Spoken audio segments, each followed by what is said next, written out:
vous en avez marre et vous voulez prendre la décision. Je le quitte ou pas. Pour le faire dans les bonnes conditions, je vous dis tout dans cette vidéo. Bon, je la quitte ou je la quitte pas? Ça fait 50 fois qu'on se prend la tête, j'en peux plus, je sature, je me casse. Eh bien, avant de passer à l'action, première clé.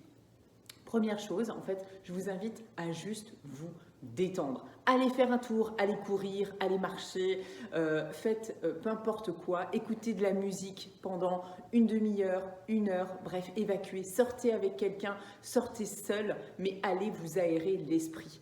Pourquoi? Parce que vous êtes en pleine émotion, vous êtes en train de vivre des tas de choses de l'intérieur et ce n'est pas le moment de prendre une décision dans un état comme celui-là. Non, ni pour votre cerveau, ni pour votre corps, bref, rien n'est bon. Alors, avant de décider de partir, avant de le remercier et de lui dire que la porte d'entrée sert également de porte de sortie, je vous invite à vraiment aller vous aérer l'esprit. Bon, maintenant que vous vous êtes aéré l'esprit, deuxième point, deuxième clé très importante à prendre en considération. Vous êtes revenu, vous êtes un peu plus détendu, vous avez envie de prendre une solution. Moi, j'ai envie de vous demander une chose.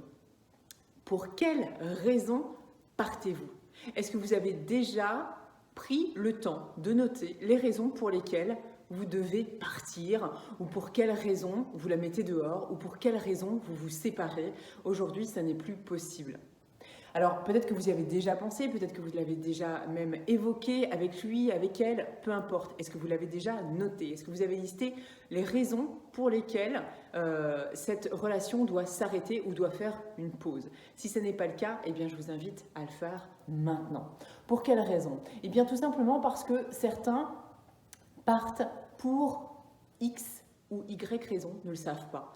Et deuxième chose, parce que certaines personnes partent pour d'autres personnes. Et là, c'est un danger. Oui, partir pour quelqu'un d'autre, c'est négliger le temps dont on a besoin entre chaque relation pour pouvoir se remettre de la précédente, qu'on l'ait subi, qu'on l'ait vécu. Peu importe la façon dont ça se termine, on a besoin d'un temps pour soi, de se reconnecter avec soi avant de commencer autre chose. Si c'est déjà fait, c'est déjà fait. Mais ne vous oubliez pas. Ensuite, troisième point. Bon, voici le troisième donc, et dernier point.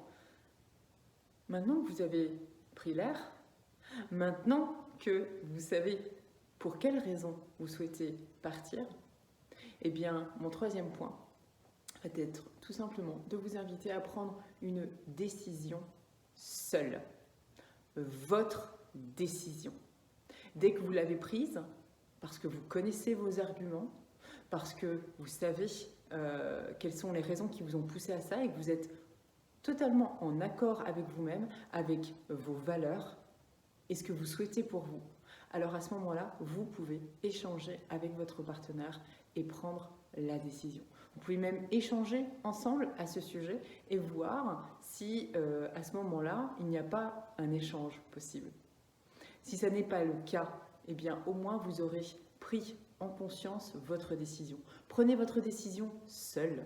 Quels que soient les conseils que vous allez recevoir de votre entourage, que ce soit la famille, les amis, les collègues, peu importe. Chacun aura un conseil à vous donner à sa sauce, quelque chose qui a forcément marché, quelque chose qu'il a entendu, vu, lu, peu importe. Ce sont très certainement de très bons conseils. Vous avez consulté ces personnes parce que vous aviez certainement besoin d'une oreille attentive. Peut-être aviez-vous besoin aussi de conseils. Bref, peu importe. Chacun est unique et chaque situation fonctionne différemment pour tout le monde. Voilà, donc la meilleure des solutions sera celle que vous allez choisir, celle qui vous correspond. Donc ne vous laissez pas influencer et prenez en toute conscience la décision de vous séparer ou pas, ou peut-être même de terminer votre relation. Je vous rappelle que j'ai fait une vidéo sur le break, d'accord, pour savoir faire un break, une pause dans sa relation, savoir prendre le temps de se séparer, comprendre et surtout ne pas le faire à la va-vite et regretter ensuite de s'être séparé ou tout simplement d'avoir arrêté la relation. Donc regardez cette vidéo et si Si c'est finalement, ça va beaucoup plus loin, si c'est beaucoup plus fort et qu'aujourd'hui vous décidez peut-être de divorcer, de vous séparer réellement, de rompre avec cette personne, eh bien c'est votre décision. C'est votre nouvelle vie qui commence. Donc prenez le temps de tout lister, mais ça on verra ça dans une autre vidéo, pour une nouvelle vie après une rupture sentimentale, qu'elle soit subie ou qu'elle soit choisie. Je vous souhaite une très belle semaine et je vous dis à la semaine prochaine pour une nouvelle vidéo. Ciao, ciao!